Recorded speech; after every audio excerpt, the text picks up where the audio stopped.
ఓం శాంతి. బాబా చెప్తున్నారు 7/4/24 అవ్యక్త బాప్దాదా రివేజ్ కోర్స్ 1399. ఈరోజు బాబా చెప్తున్నారు సంపూర్ణ పవిత్రులుగా అయ్యి సంస్కారాల మిలనం జరుపుకోవడం ఇదే సత్యమైన హోలీ అని చెప్తున్నారు బాబా. ఈరోజు బాప్దాదా నలువైపులా ఉన్న తమ సంపూర్ణ పవిత్రులు హోలియెస్ట్ మరియు హైయెస్ట్ అంటే ఉన్నతోన్నతులైన పిల్లలను చూస్తున్నారు. సంపూర్ణ పవిత్రులు ఉన్నతోన్నతులైన పిల్లల్ని ఈరోజు బాబా చూస్తున్నారు. విశ్వంలో అందరికంటే ఉన్నతోన్నతమైన శ్రేష్ఠ ఆత్మలు పిల్లలైన మీరు తప్ప మరెవరైనా ఉన్నారా అని అడుగుతున్నారు బాబా. చెప్పండి, ఉన్నారా? ఎందుకంటే మీరందరూ ఉన్నతోన్నతుడైన బాబా పిల్లలు. మొత్తం కల్పమంతా తిరిగి చూసిన అందరికంటే ఉన్నతమైన పదవి కలవారు మరెవరైనా కనిపిస్తారా? రాజ్యాధికారి స్వరూపంలో కూడా మీకంటే ఉన్నతమైన రాజ్యాధికారిగా మరెవరైనా తయారయ్యారా? మరలా పూజ మరియు గాయనం విషయంలో చూసినా కానీ మీకు పూజ ఎంత విధిపూర్వకంగా జరుగుతుందో అంతకంటే ఎక్కువగా మరెవరికైనా జరుగుతుందా? చూస్తున్నారా? బాబా చెప్తున్నారు, వింటున్నారా పిల్లలు? వింటున్నారా? మరి పిల్లలందరూ రాజ్యాధికారి రూపంలోనూ మీరే నెంబర్ 1, పూజ్యాధికారి రూపంలో కూడా మీరే నెంబర్ 1. మీకు జరిగినంతగా ఇంకెవరికైనా జరుగుతుందా? మరెక్కడైనా జరుగుతుందా అని అడుగుతున్నారు బాబా. డ్రామాలోని అద్భుతమైన రహస్యం ఎంత శ్రేష్టమైందంటే మీరు స్వయం చైతన్య రూపంలో ఉన్నారు మరియు మీ పూజ్య స్వరూపాన్ని ఈ సమయంలో జ్ఞానం ద్వారా తెలుసుకుంటున్నారు మరియు చూస్తున్నారు కూడా. డ్రామాలో అద్భుతమైన రహస్యం ఎంత శ్రేష్టమైందంటే స్వయం మీరు చైతన్య రూపంలో ఉన్నారు మరియు మీ పూజ్య స్వరూపాన్ని ఈ సమయంలో జ్ఞానం ద్వారా తెలుసుకుంటున్నారు కదా. అంటే ఒకప్పుడు మేమే దేవతలుగా ఉండేవారు, ఇప్పుడు మేము ఇలా అయిపోయాం, మళ్ళీ మేము ఇప్పుడు ఉన్నతంగా ఆ దేవతలుగా మేము తయారవుతున్నామని చెప్పి మనం తెలుసుకుంటున్నాం. ఇంతకన్నా భాగ్యం ఇంకేముంటుంది? ఒకవైపు చైతన్య ఆత్మలైన మీరున్నారు, మరొక వైపు మీ జడ చిత్రాలు పూజ్య రూపంలో ఉన్నాయి. అందుకే దేవీ దేవతల్ని లక్ష్మీనారాయణని చూడగానే గుర్తు రావాలి, నేనే కదా, నా ఫోటో. ఇప్పుడు నేను ఆ విధంగా తయారవ్వాలి, ఆ గుణాలని నాలో నింపుకోవాలి, మన యొక్క చిత్రాన్ని మనం ఊహించుకోవాలి, మనం ఆ విధంగా ఎంతవరకు తయారయ్యాము అని. మీ పూజ్య స్వరూపాన్ని చూస్తున్నారు కదా. జర రూపంలో కూడా ఉన్నారు మరియు చైతన్య రూపంలో కూడా ఉన్నారు. మీ మూర్తిని పూజించడం మీరు చూస్తున్నారు, ఎంత ఆనందంగా ఉంటుంది. మరి అలా మీరు కూడా ఏమవ్వాలి? ఇప్పుడు స్వయం తయారైపోవాలి. కనుక ఇది అద్భుతమైన ఆట కదా. రాజ్యము లెక్కలో చూసినా కూడా కల్పం అంతట్లో నిర్విఘ్నమైన అఖండమైన స్థిరమైన రాజ్యం మీ ఒక్కరిదే నడుస్తుంది. రాజులుగా చాలామంది అవుతారు, కానీ విశ్వానికి రాజులు మరియు విశ్వరాజుల రాయల్ కుటుంబానికి చెందిన మీరు అందరికంటే శ్రేష్టమైన వారు. కనుక రాజ్యంలో కూడా హైయెస్ట్, పూజ్య రూపంలో కూడా హైయెస్ట్, సంగమయుగంలో పరమాత్మ వారసత్వానికి అధికారులుగా, పరమాత్మ మిలనానికి అధికారులుగా, పరమాత్మ ప్రేమకు అధికారులుగా, పరమాత్మ పరివారానికి చెందిన ఆత్మలుగా మరెవరైనా అవుతారా? మీరే అలా అయ్యారు కదా. ఎంత భాగ్యం చెప్పండి. ఎంత హైయెస్ట్ ఆత్మలో మనం, నిర్విఘ్న ఆత్మలో స్థిరమైన రాజ్యం మనకే లభిస్తుంది. రాజులుగా అయితే చాలామంది అవుతారు, కానీ విశ్వానికి రాజులుగా, విశ్వరాజులుగా ఎవరవుతారు? రాయల్ కుటుంబానికి చెందిన వారిగా, అందరికంటే శ్రేష్టమైన వారిగా హైయెస్ట్ మనమే తయారవుతాం. పూజ్య రూపంలోనూ మనమే హైయెస్ట్, రాజ్యాధికారిగాను మనమే ఫస్ట్, పూజ్యాధికారిగాను మనమే ఫస్ట్. అలాగే సంగమయుగంలో పరమాత్మ వారసత్వానికి మనమే ఫస్ట్, మిలనానికి మనమే అధికారులు, ప్రేమకి మనమే అధికారులు. పరివారంలోకి చెందిన ఆత్మలుగా ఇంకెవరైనా ఉన్నారా చెప్పండి మరి? అలా అయిపోయారా లేక అవుతున్నారా? అయిపోయారా అవలేదా? ఇంకా అయిపోయారు కదా అందరూ. పరమాత్మ ప్రేమ ఎంత అంటే చెప్పగలమా? బాబా ఎంత ప్రేమనిస్తున్నారో. అయిపోయారు కూడా. ఇప్పుడైతే వారసత్వాన్ని తీసుకుని సంపన్నంగా అయ్యి బాబాతో పాటుగా మీ ఇంటికి కూడా వెళ్ళేవారు. సంగమయుగి సుఖము, సంగమయుగి ప్రాప్తులు, సంగమయుగి సమయం చాలా మంచిగా అనిపిస్తాయి కదా. అనిపిస్తున్నాయా లేదా? సంగమయుగం యొక్క సుఖం, సంగమయుగం యొక్క ప్రాప్తులు, సంగమ సమయం చాలా మంచిగా అనిపిస్తుంది. ఎందుకు చెప్పండి? ఎవరికి లభించని భగవంతుడు నాకు లభించాడు కదా. ఎందుకంటే పరబ్రహ్మతత్వంలో ఉండే ఆ పరమాత్మ కావాలి అనే కోరిక ఉండేది. ఇప్పుడు ఆ పరమాత్మ వెతుక్కుంటూ మన దగ్గరికి వచ్చి మనకి తండ్రిగా అయ్యాడు. మనల్ని తన పిల్లలుగా చేసుకున్నారు. ఇంకా మనకన్నా అదృష్టవంతులు ఎవరుంటారు? చాలా ఇష్టం అనిపిస్తాయి. రాజ్యం చేసే సమయంలో కంటే కూడా ఈ సంగమయుగం చాలా ప్రియమైనదిగా అనిపిస్తుంది కదా. ప్రియమైనదిగా అనిపిస్తుందా లేక త్వరగా వెళ్ళాలనుకుంటున్నారా? బాబా అడుగుతున్నారు. సంగమయుగం ప్రియమైనదిగా అనిపిస్తుందా లేక త్వరగా వెళ్ళాలనుకుంటున్నారా? చెప్పండి. సంగమయుగి ప్రాప్తి మళ్ళీ కావాలంటే కల్పం తిరిగి రావాలి కదా, బాబా ప్రేమ లభించాలి అంటే. అటువంటప్పుడు బాబా వినాశనం ఎప్పుడవుతుంది అని ఎందుకు అడుగుతున్నారు? మరి త్వరగా వెళ్ళాలనుకోవట్లేదు, బాబా ప్రేమ పొందాలనుకుంటున్నారు. సంగమయుగం అయిపోతే బాబా పరంధామ వెళ్ళిపోతారు. అందరి ప్రేమ లభిస్తుంది, కానీ పరమాత్మ ప్రేమ లభించాలంటే మళ్ళీ కల్పం తిరిగి రావాలి. మరి పరమాత్మ ప్రేమ బాగుంది, సంగమయుగం బాగుంది అనుకున్నప్పుడు మరి వినాశనం ఎప్పుడు అవుతుంది అని ఎందుకు అడుగుతున్నారు? మరి వినాశనం ఎప్పుడు అవుతుందో, ఏమవుతుందో, మేము ఎక్కడ ఉంటామో అని అనుకుంటున్నారు కదా. ఎక్కడ ఉన్నా కానీ స్మృతిలో ఉంటారు, బాబాతో ఉంటారు అని బాప్దాదా అంటారు. చూసారా బాబా ఏం చెప్తున్నారు? వినాశనం ఎప్పుడవుతుందో, ఎలా అవుతుందో, ఆ టైంలో మేము ఎక్కడుంటామో, ఏం జరుగుతుందో అనుకుంటున్నారా? ఎక్కడున్నా కానీ స్మృతిలో ఉంటారు, బాబాతో ఉంటారని బాప్దాదా అంటారు. ఇంకంతకన్నా ఏంటి? సాకారంలో కానీ లేక ఆకారంలో కానీ తోడిగా ఉంటే ఏమీ అవ్వదు. సాకారంలో కథను వినిపించారు కదా. పిల్లలు ఇటుకల బట్టీలో ఉన్నా కానీ సురక్షితంగా ఉన్నాయా లేక కాలిపోయాయా కదా? అంతా తగలడిపోయింది. కానీ ఇటుకల బట్టీలో ఉన్న పిల్లి కొనలు సురక్షితంగా ఉన్నాయంటారు. పిల్లలు అంటే ఎందుకని సురక్షితంగా ఉన్నాయి చెప్పండి? వాటికి ఒకటే సంకల్పం, భగవంతుడు మమ్మల్ని రక్షిస్తాడు అని. మరి అలాంటప్పుడు మనల్ని రక్షించడా తండ్రి? అన్నీ సురక్షితంగా ఉన్నాయి కనుక పరమాత్మ పిల్లలు ఎవరైతే బాబా తోడిగా ఉంటారో వారు సురక్షితంగా ఉంటారు. ఒకవేళ బుద్ధి ఇంకెక్కడైనా ఉంటే ఎంతో కొంత వేడి తగులుతుంది కదా. పూర్తిగా బాబా నా తోడు ఉన్నాడు అనుకుంటే ఏ వేడి తగలదు, ఆరాం అంతా కూడా. లేకపోతే మట్టికి బుద్ధి అటు ఇటు తిరిగితే కొంచెమైనా వేడి తగులుతుంది. మరి బాబా ఏం చేస్తారు? దానికి ఏదో ఒక దాని ప్రభావంలోకి వస్తారు. బాబాను తోడు పెట్టుకుని కంబెండు రూపంలో ఉంటే, ఒక్క క్షణం కూడా ఒంటరిగా లేకుండా ఉంటే అప్పుడు సురక్షితంగా ఉంటారు. అప్పుడప్పుడు కార్య వ్యవహారంలో కానీ లేక సేవల్లో కానీ ఒంటరి వారిగా అనుభవం చేసుకుంటున్నారా? ఏం చెయ్యాలి, ఒక్కరిమే ఉన్నాము, పనేమో చాలా ఉంది అని అనుకుంటారా? బాబా అడుగుతున్నారు. చూసారా ఏం చెప్తున్నారు బాబా ఇప్పుడు పిల్లలకి? ఒంటరిగా ఉంటే సురక్షితంగా, ఎందుకంటే బాబాతో కంబైండ్ రూపంలో ఉంటే, ఒక్క క్షణం కూడా ఒంటరిగా లేకుండా ఉంటే సురక్షితంగా ఉంటారు. కార్య వ్యవహారంలో కానీ సేవలో కానీ ఒంటరిగా ఉన్నామనైతే అనుభవం చేసుకుంటున్నారా? లేదు కదా. కొరవే ఉన్నామో, చాలా ఉంది పనేమో, ఎలాగా అని చెప్పి ఆలోచిస్తున్నారా అని అడుగుతున్నారు బాబా. మళ్ళీ అలసిపోతారు కూడా. మరి బాబాని ఎందుకని సహచరునిగా చేసుకోరు?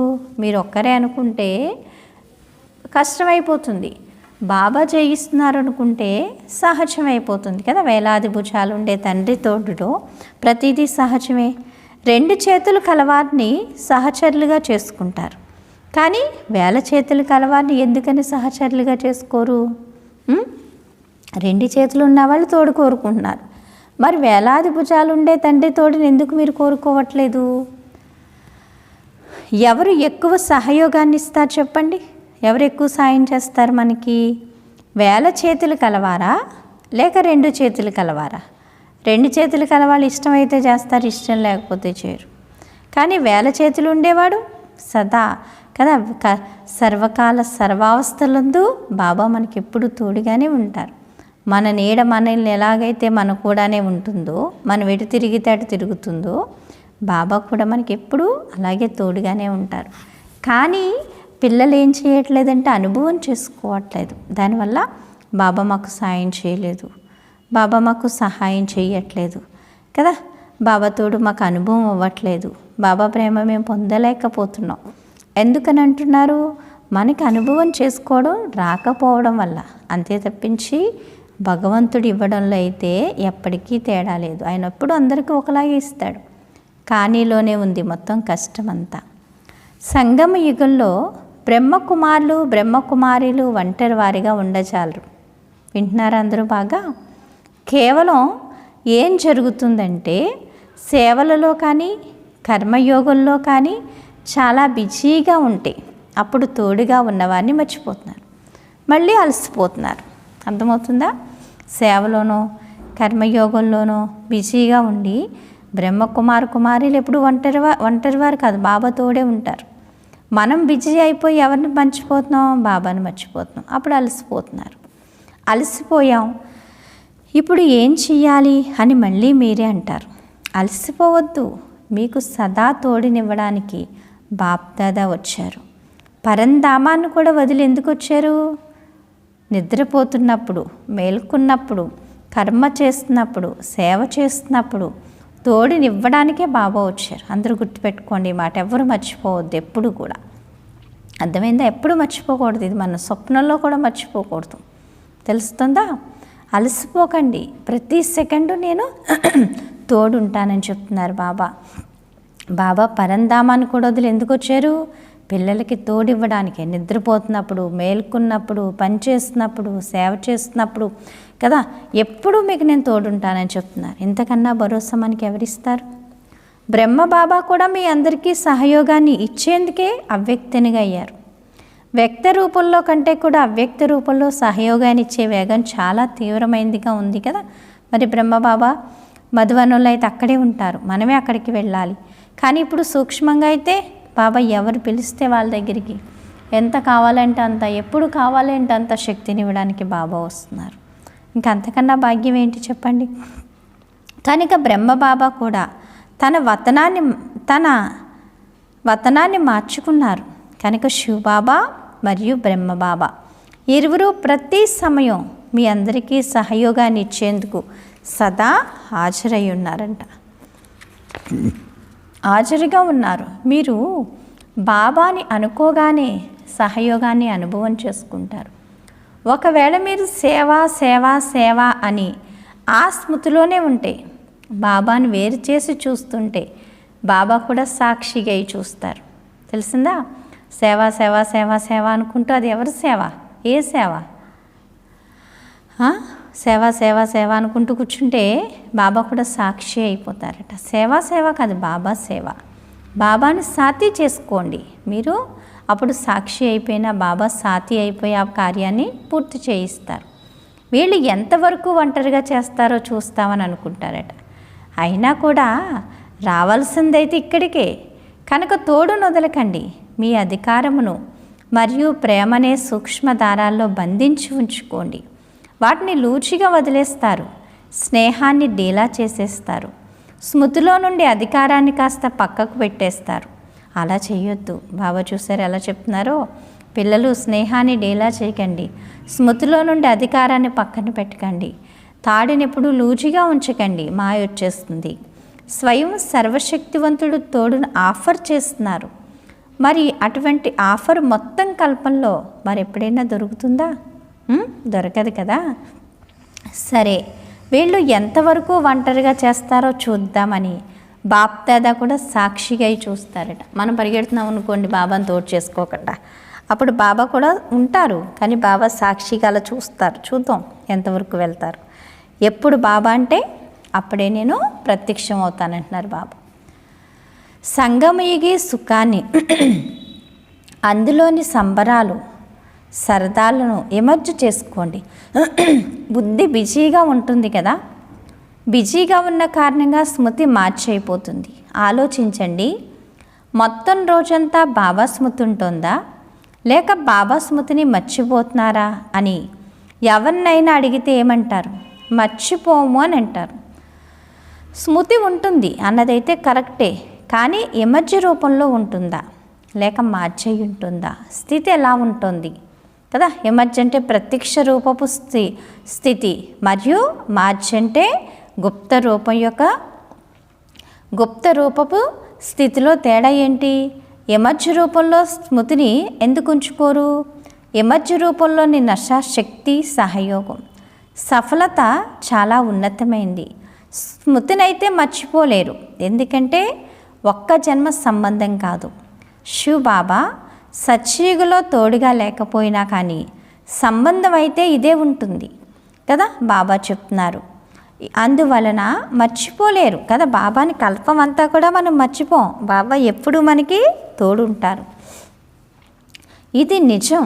బాబా ఏం చెప్తున్నారు? సత్యయుగంలో తోడుగా లేకపోయినా కానీ బంధం అయితే ఇదే ఉంటుందట, అందుకని మర్చిపోలేరు. ఇది నిజం.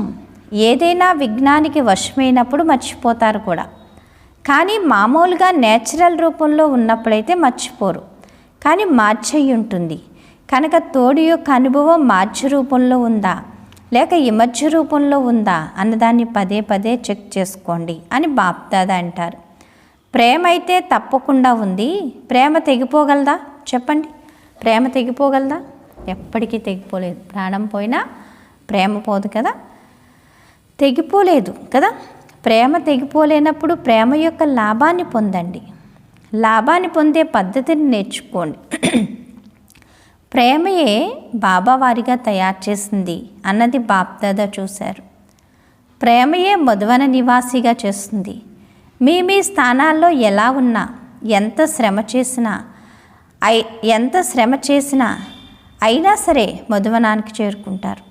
చాలామంది పిల్లలకు కలియుగి పరిస్థితుల కారణంగా టికెట్ కొనడం కూడా కష్టం అవుతూ ఉంటుంది అన్నది బాప్దాదాకి తెలుసు.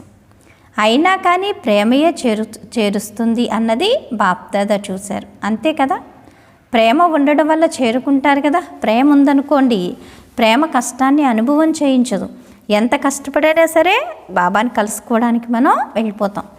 ఈ కలియుగి పరిస్థితుల అనుసారంగా టికెట్టు తీసుకోవడం కష్టమైనా సరే ప్రేమ ఏం చేస్తుంది? ఏదో ఒక రకంగా ముందుకు తీసుకెళ్ళిపోతుంది. అవునా కదా?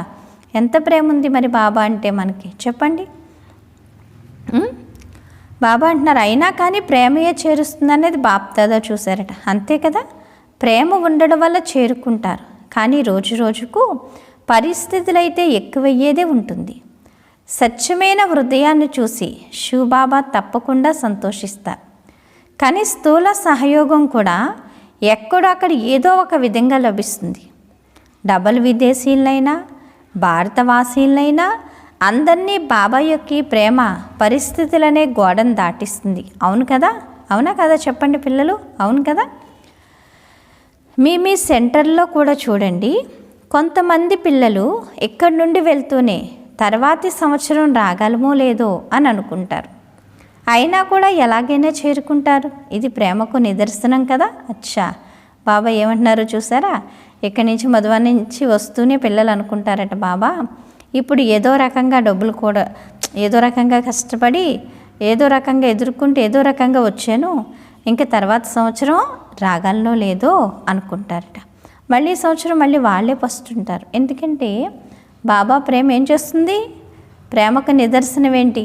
మళ్ళీ బాబాని కలుసుకోవడమే కదా. కలుసుకోవాలా బాబాని? కలుసుకోకర్లేదా? సంగమయుగం ఉన్నంతసేపు బాబాని కలుసుకోవాలి. ఈరోజు హోలీని జరుపుకున్నారా? జరిపేసుకున్నారా హోలీని? బాప్దాదా హోలీని జరుపుకునే హోలీ హంసలను చూస్తున్నారు. పిల్లలందరికీ కల ఒకే టైటిల్ కదా, హోలీయిస్ట్, సంపూర్ణ పవిత్రులు. ద్వాపరం నుండి తీసుకుంటే ఏ ధర్మాత్ములు కానీ లేక మహాత్ములు కానీ అందరినీ హోలీయిస్టులుగా తయారు చేయలేదు. స్వయం పవిత్రులుగా అవుతారు, కానీ తమ అనుచరులను సహచరులను హోలీయిస్టులుగా అంటే పవిత్రులుగా చేయరు. ఇక్కడ పవిత్రతయే బ్రాహ్మణ జీవితానికి ముఖ్య ఆధారం. చదువు కూడా ఏంటి? మీ స్లోగన్ కూడా పవిత్రో భవ యోగి భవ. ఈ స్లోగన్ గుర్తు ఉంది కదా, పవిత్రతయే మహాన్నత, పవిత్రతయే యోగి జీవితానికి ఆధారం. అప్పుడప్పుడు పిల్లలు ఇలా అనుభవం చేసుకుంటారు. జ్ఞాన మార్గంలో నడుస్తూ ఇప్పుడు కూడా ఒకవేళ మనసులోనైనా కూడా అపవిత్రత అనగా వ్యర్థం లేక నెగిటివ్ ఆలోచనలు, పరచింతన గూర్చిన సంకల్పాలు నడుస్తూ ఉంటే యోగమును ఎంత శక్తిశాలిగా చేయాలనుకున్నా కానీ చేయలేరు. ఎందుకంటే సంకల్పంలో అంశమాత్రం కొంచెమైనా ఎటువంటి అపవిత్రత అయినా కానీ ఉన్నట్లయితే, ఎక్కడ అపవిత్రత అంశం ఉంటుందో అక్కడ పవిత్రమైన బాబా స్మృతి ఎలా ఉండాలో ఏ విధంగా ఉండాలో అలా ఉండలేదు. ఏ విధంగానైతే రాత్రి పగలు కలిసి ఉండవో అలా పవిత్రత అపవిత్రత కలిసి ఉండలేవు. కనుకనే బాప్దాదా వర్తమాన సమయంలో పవిత్రత గురించి పదే అటెన్షన్ కలిగిస్తున్నారు కదా. బాబా అంటారు కదా, అటెన్షన్ కలిగిస్తున్నారు. కొంతకాలం ముందు బాప్దాదా కేవలం కర్మలలో జరిగే అపవిత్రత గురించి సూచనిచ్చారు. కానీ ఇప్పుడు సమయం సంపూర్ణతకు సమీపంగా వస్తూ ఉంది కనుక మనసులో కూడా అపవిత్రత యొక్క అంశమైనా కూడా మోసం చేస్తుంది. కనుక మనస వాచ కర్మన సంపర్కాల్లో పవిత్రత చాలా అవసరం. మనసును తేలికగా వదిలేయకండి. ఎందుకంటే మనసు అనేది బయటకు కనిపించదు, కానీ మనసు చాలా మోసగిస్తుంది. బ్రాహ్మణ జీవితంలో ఆంతరిక వారసత్వమైన సదా సుఖస్వరూపం, శాంతి స్వరూపం, మనసు యొక్క సంతుష్టత, వీటిని అనుభవం చేసుకోవడానికి మనసా పవిత్రత కావాలి. బాహ్య సాధనాల ద్వారా లేక సేవ ద్వారా మిమ్మల్ని మీరు సంతోషపరచుకోవడం, ఇది కూడా మిమ్మల్ని మీరు మోసగించుకోవడమే. అప్పుడప్పుడు పిల్లలు వీటి ఆధారంగా తమని తాము మంచివారిగా సంతోషం కలవారిగా భావించి మోసపోతున్నారు మరియు మోసగిస్తున్నారు కూడా అన్నదాన్ని బాప్దాదా గమనిస్తున్నారు. మోసపోతున్నారు మరియు మోసగిస్తున్నారు కూడా. ఇది కూడా ఒక గుహ్య రహస్యం. ఏమవుతుందంటే బాబా దాత పిల్లలు మీరు కనుక సేవ యుక్తియుక్తంగా లేకపోయినా కూడా, కల్తీ ఉన్నా కానీ, కొంత స్మృతి ఆధారంగా మరికొంత బాహ్య సాధనాలు లేక సంతోషం ఆధారంగా ఉన్నా కానీ మనసు ఆధారంపై స్మృతి ఉండదు. బుద్ధి ఆధారంపై సేవ చేస్తారు. సేవకు ప్రత్యక్ష ఫలమైతే వారికి కూడా లభిస్తుంది. ఎందుకంటే బాబా దాత. ఓహో, మాకు ఫలం లభించేసింది, మేము చేసిన సేవ మంచిది అని పిల్లలు ఆ మాత్రానికే సంతోషపడిపోతారు. కానీ వారి మనసులో సంతుష్టత సదాకాలం ఉండదు మరియు ఆత్మ యోగయుక్తమైన శక్తిశాలి స్థితిని అనుభవం చేయలేకపోతుంది. బాబా అంటారు, ఆ అనుభవం నుండి వంచితులుగా మిగిలిపోతారు. ఏం లభించిందని కాదు, ఏదో ఒకటైతే లభిస్తుంది కానీ జమ అవ్వదు కదా. ఏమీ లభించదని అయితే కాదు, ఏదో ఒకటి లభిస్తుంది చేసిన దానికి, కానీ జమా ఖాతాలో ఎంత జమ అవ్వాలో అంతా జమ అవ్వదు. అందుకని మనసా వాచ కర్మన కూడా ఎటువంటి వ్యర్థ ఆలోచనలు కూడా ఆలోచించకూడదు అని చెప్తున్నారు బాబా చెప్తున్నారు, సంపాదించుకున్నారు తినేశారు మరియు సమాప్తమైపోయింది. కనుక ఈ అటెన్షన్ కూడా పెట్టుకోవాలి. ఏ రోజు సంపాదించింది ఆ రోజే తినేస్తే మరి ఇక జమా ఖాతాలో ఏం జమ అయి ఉంటుంది? ఎవరికైనా ఇవ్వాలంటే ఏమి ఇస్తారు చెప్పండి? సేవను చాలా మంచిగా చేస్తున్నారు, మంచి ఫలం కూడా లభించింది, తిన్నారు మరియు అయిపోయింది. జమ ఏమయ్యింది చెప్పండి?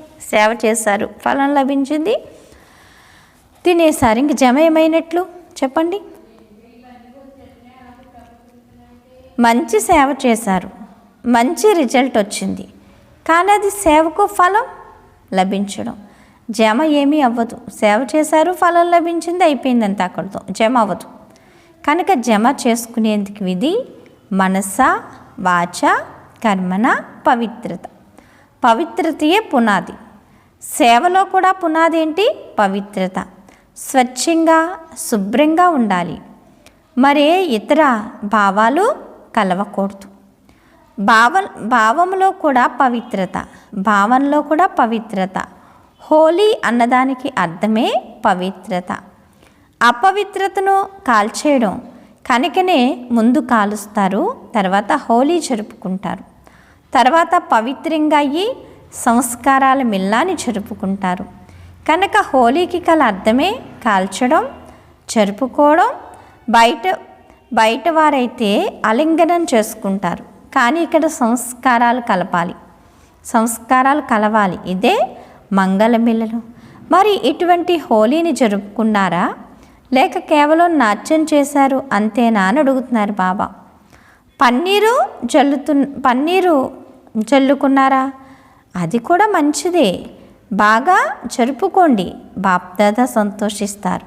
పన్నీర్ చల్లుకోండి, మంచిగా డ్యాన్స్ చేయండి, కానీ సదా డ్యాన్స్ చేయండి.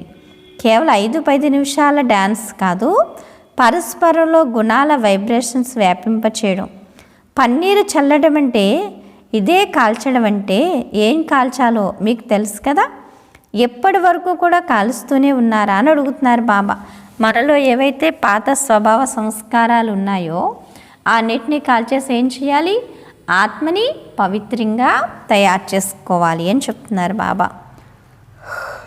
ప్రతి సంవత్సరం చెయ్యి ఎత్తి వెళ్తారు, దృఢ సంకల్పం చేసామని అనుకుంటారు.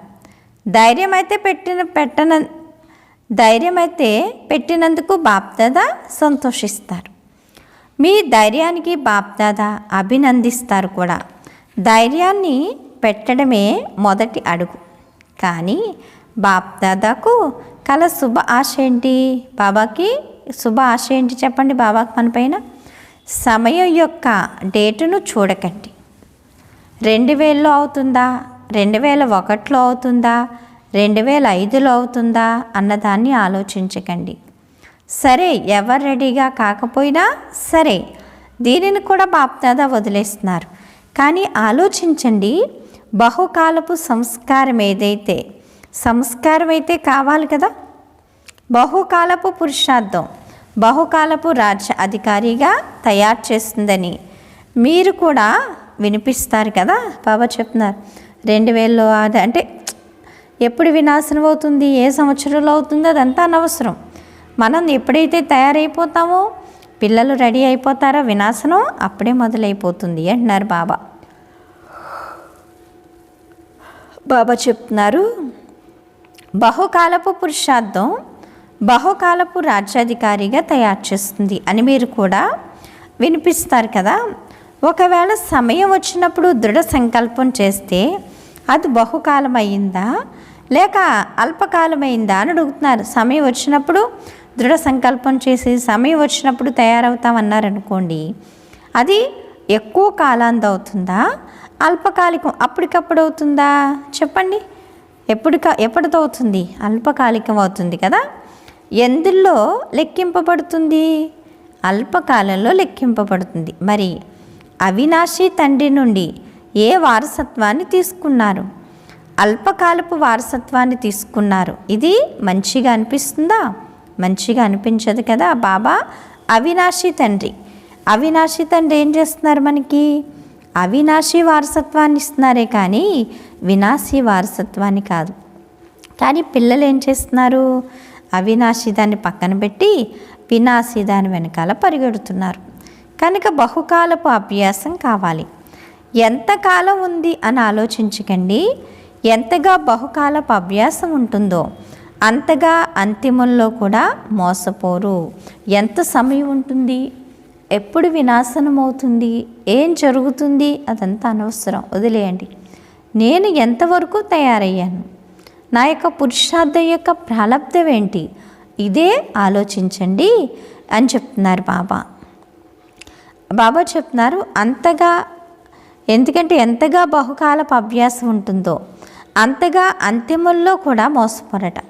బహుకాలపు అభ్యాసం లేనట్లయితే ఇప్పటి బహుకాలపు సుఖం, బహుకాలపు శ్రేష్ఠ స్థితి యొక్క అనుభవాన్ని నుండి కూడా వంచితులవుతారు. కనుక ఏం చెయ్యాలి? బహుకాలంది చెయ్యాలి కదా. ఎక్కువ కాలం పురుషార్థం చేసి ఎక్కువ ప్రాలబ్ధాన్ని పొందుతారా? తక్కువ కాలం పురుషార్థం చేసి తక్కువ ప్రాలబ్ధాన్ని పొందాలా? ఏం చేయాలి? ఒకవేళ ఎవరి బుద్ధిలోనైనా తారీఖు గురించి నిరీక్షణ ఉంటే నిరీక్షించకండి, తయారీలు చేసుకోండి, బహుకాలపు ఏర్పాట్లు చేసుకోండి. తారీఖును తీసుకురావాల్సింది కూడా మీరే. సమయం అయితే ఇప్పుడు కూడా రెడీగా ఉంది, రేపు కూడా కావచ్చు, కానీ సమయం మీ కొరకు ఆగి ఉంది. మీరు సంపన్నంగా అయితే సమయం అనే పరదా తప్పకుండా తొలగించాల్సిందే కదా. మీరు ఇంకా తయారవ్వలేదు కాబట్టే సమయం ఆగింది. మీరు తయారైపోతే సమయం ఏమవుతుంది? సమాప్తమైపోతుంది అంటున్నారు బాబా. మీరు ఆపడం వల్లనే ఆగి ఉంది. రాజ్యాధికారి తయారుగా ఉండాలి కదా, సింహాసనం ఖాళీగా ఉండకూడదు కదా. విశ్వ మహారాజు ఒక్కడే సింహాసనంపై కూర్చుంటాడా? ఇలా అయితే అది శోభిస్తుందా? రాజు ఒక్కడే కూర్చుంటే బాగుంటుందా రాజ్యంలో? రాయల్ ఫ్యామిలీ కావాలి, ప్రజలు కావాలి, అందరూ కావాలి. కేవలం విశ్వ మహారాజు ఒక్కడే సింహాసనంపై కూర్చుంటే నా కుటుంబం ఎక్కడికి వెళ్ళిపోయింది అని అతను చూస్తూ ఉంటాడు. అందువలన బాప్దాదాకి ఒకే శుభ ఆశ ఉంది. ఏంటది? నా పిల్లలందరూ, వారు కొత్తవారైనా పాతవారైనా సరే, ఎవరైతే బ్రహ్మకుమారి లేక బ్రహ్మకుమారులుగా పిలువబడతారో, మధువనవాసీలైనా విదేశీలైనా భారతవాసీలైనా సరే, పిల్లలు ప్రతి ఒక్కరూ బహుకాలపు అభ్యాసం చేసి బహుకాలపు రాజ్యాధికారిగా అవ్వాలి. అప్పుడప్పుడు వారిగా కాదు, ఇష్టమేనా అని అడుగుతున్నారు బాబా. కష్టమా? అప్పుడప్పుడు కాదు, సదాకాలిక ప్రాప్తికి మీరు అధికారిగా తయారవ్వాలి. ఇష్టమేనా అని అడుగుతున్నారు. ఇష్టమేనా? ఒక్క చేత్తో చప్పట్లు కొట్టండి. ఇష్టమైతే బహుకాలపు అభ్యాసం చేసి బహుకాలపు రాజ్యాధికారానికి అధికారులు కావడం మీకు ఇష్టమైతే ఒక్క చేత్తో చప్పట్లు కొట్టండి. వెనక ఉన్నవారు తెలివైన వారు అటెన్షన్తో వింటున్నారు కదా. ఎంత దూరాన్ని చూసారో చూడండి. బాప్దాదా వెనక ఉన్నవారిని తమ ముందు ఉన్నంత స్పష్టంగా చూస్తున్నారట. మేము వెనక కూర్చున్నాం, హాల్లో చాలా మూలగా కూర్చున్నాం, అయ్యో అని ఎప్పుడు అనుకోకర్లేదు. వెనక ఉన్న వాళ్ళపైనే బాబా యొక్క దృష్టి పట్టుబడుతుంది. ముందు ఉన్నవారైతే ముందు ఉన్నవారే. కొంతమంది మెడిటేషన్ హాల్లో కూర్చుని మురళి వింటున్నారు. క్రింద ఉన్నవారు బాప్దాదా యొక్క శిరో కిరీటాలుగా కూర్చుని ఉన్నారు. వారు కూడా చప్పట్లు కొడుతున్నారు. కింద ఉన్న వారికైతే త్యాగానికి భాగ్యం లభించవలసిందే. మీకు సన్ముఖంగా కూర్చునే భాగ్యం లభించింది కదా, కింద కూర్చుంటే ఎదురుగా ఉంటాం. మరియు వారికి త్యాగం యొక్క భాగ్యం జమ అవుతూ ఉంది. అచ్చా, బాప్దాదాకు నాశ ఏమిటో విన్నారు. ఇష్టమేనా? ఇష్టమే కదా. తర్వాత సంవత్సరం ఏం చూస్తారు? అప్పుడు కూడా ఇలాగే మరలా చేతులు ఎత్తుతారా? చేతులు ఎత్తండి, 2 చేతులు ఎత్తండి, కానీ మనసు యొక్క చేతిని కూడా ఎత్తండి. ఈ చేయి కాదు. ఏం చేయమంటున్నారు బాబా? మనసు యొక్క చేతిని కూడా ఎత్తండి అని చెప్తున్నారు బాబా. బాబా అంటారు కదా, మనసు యొక్క చేతిని కూడా ఎత్తండి, దృఢ సంకల్పం అనే చేతిని సదాకాలికంగా ఎత్తండి. బాబా అంటున్నారు దృఢ సంకల్పం అనే చేతిని ఏం చేయండి? సదాకాలికంగా ఎత్తండి. బాప్దాదా పిల్లలు ప్రతి ఒక్కరి మస్తకంలో సంపూర్ణ పవిత్రత అనే మెరుస్తున్న మణిని చూడాలనుకుంటున్నారు. నయనాల్లో పవిత్రత మెరుపు, 2 నయనాలు పవిత్ర సితారాల వలె ఆత్మీయతతో మెరుస్తూ ఉంటే చూడాలని కోరుకుంటున్నారు. మాటలో మధురత కదా. బాబా ఏం చెప్తున్నారు? నయనాల్లో పవిత్రత యొక్క మెరుపు, కళ్ళల్లో మాటలో మధురత, విశేషత, అమూల్య మాటలను వినాలనుకుంటున్నారట. కర్మలో సంతుష్టత, నిర్మాణతలను సదా చూడాలనుకుంటున్నారు. భావనలో సదా శుభ భావన మరియు భావములో సదా ఆత్మీక భావం. వినిపిస్తుందా? అందరికీ కూడా అర్థమవుతుందా? నయనాల్లో పవిత్రత యొక్క మెరుపు కదా, ఆత్మీయత యొక్క మెరుపు ఉండాలట. మాటల్లో మధురత ఉండాలి, అమూల్యమైన మాటలు మాట్లాడాలి. అలాగే కర్మలో సంతుష్టత ఉండాలి. అలాగే భావంలో సదా శుభభావన ఉండాలి. భావంలో సదా ఆత్మీక భావం ఉండాలి. భావన వేరు, భావం వేరు. సోదరత్వం భావం ఉండాలి. మీ మస్తకం నుండి సదా పరిస్థాతనపు ప్రకాశ కిరీటం కనిపించాలి అంటే అర్థము అనుభవం అవ్వాలి. మన మస్తకంలో ప్రకాశ కిరీటం అంటే ఒక పరిస్థాగా కనిపించాలి. ఇలా అలంకరింపబడిన మూర్తిని చూడాలనుకుంటున్నారట. ఇలా ఇన్ని గుణాలతోటి అలంకరింపబడి ఉన్న మూర్తిని నేను చూడాలనుకుంటున్నాను. మరి మీరు చూపిస్తారా అని అడుగుతున్నారు బాబా. చెప్పండి, చూపిస్తారా, చూపించరా? చూపిస్తారు కదా. బాబా చెప్తున్నారు, ఇటువంటి మూర్తిలే శ్రేష్ఠ పూజ్యులుగా అవుతారు. వారైతే మీ జడ చిత్రాలను తయారు చేస్తారు, కానీ బాబా చైతన్య చిత్రాన్ని చూడాలనుకుంటున్నారు. అచ్చా, నలువైపులా ఉన్న సదా బాప్దాదాతోటి ఉండేవారికి, సమీపంగా ఉండే సదా చహచర్లకు, సదా బహుకాలపు పురుషార్థం ద్వారా బహుకాలపు సంగమీగి రాజ్యాధికారాన్ని మరియు భవిష్య రాజ్యాధికారాన్ని ప్రాప్తి చేసుకునే అతి తెలివైన ఆత్మలకు, సదా స్వయాన్ని శక్తులతో గుణాలతో అలంకరించుకుని ఉండేవారికి, బాప్దాద యొక్క ఆశాదీపాలకు, సదా స్వయాన్ని హోలియెస్ట్ మరియు హయ్యెస్ట్ స్థితిలో స్థితి చేసుకునే బాబా సమాన అతి స్నేహి ఆత్మలకు బాప్దాద యొక్క ప్రియ స్మృతులు మరియు నమస్తే. దేశ విదేశాల్లో దూరంగా కూర్చుని కూడా సన్ముఖంగా అనుభవం చేసుకునే వారికి బాప్దాద యొక్క చాలా చాలా చాలా ప్రియ స్మృతులు. వరదానము, సమయాన్ని శిక్షకునిగా చేసుకునేందుకు బదులుగా తండ్రిని శిక్షకునిగా చేసుకునే మాస్టర్ రచయిత భవ. చాలామంది పిల్లలకు సేవ ఉల్లాసం ఉంటుంది, కానీ వైరాగ్య వృత్తిపై అటెన్షన్ ఉండదు. అందరిలో నిర్లక్ష్యం ఉంటుంది. నడుస్తుందిలే, జరుగుతుందిలే, అయిపోతుందిలే, సమయం వచ్చినట్లయితే బాగైపోతుంది, ఇలా ఆలోచించడం అనగా సమయాన్ని మీ శిక్షకునిగా తయారు చేసుకోవడం. చింత చెయ్యకండి, సమయానికి బాగైపోతుంది, చేసేస్తాము, ముందుకు వెళ్ళిపోతాములే అని పిల్లలు తండ్రికి కూడా ధైర్యాన్ని చెప్తున్నారట. తండ్రికే ధైర్యాన్ని చెప్తున్నారు, బాబా నువ్వేమి చింతించుకో, మేము ఆ టైంకి తయారైపోతాం. వాదార్పునిస్తూ ఉంటారట. కానీ మీరు మాస్టర్ రచయితలు, సమయం మీ రచన మాస్టర్ రచయితకు శిక్షకునిగా కావడం అనేది శోభించదు అంటున్నారు బాబా. స్లోగన్ను, స్వయాన్ని మరియు సర్వులను పరివర్తన చేయడంలో సహయోగిగా అవ్వడం, ఇదే తండ్రి పాలనకు రిటర్న్ ఇవ్వడము అని చెప్తున్నారు బాబా. అచ్చా, మధురాతి మధురమైన ఆత్మీక తండ్రికి ఆత్మీక పిల్లల యొక్క ప్రియ స్మృతులు. గుడ్ మార్నింగ్ మరియు నమస్తే, నమస్తే, నమస్తే. మధురమైన బాబా, ప్రియమైన బాబా, నా బాబా, ధన్యవాదాలు బాబా. ఓం శాంతి. ఈరోజు స్వమానం, నేను మాస్టర్ రచయితను అనుకోండి. అచ్చా, ఓం శాంతి. Thank you Baba.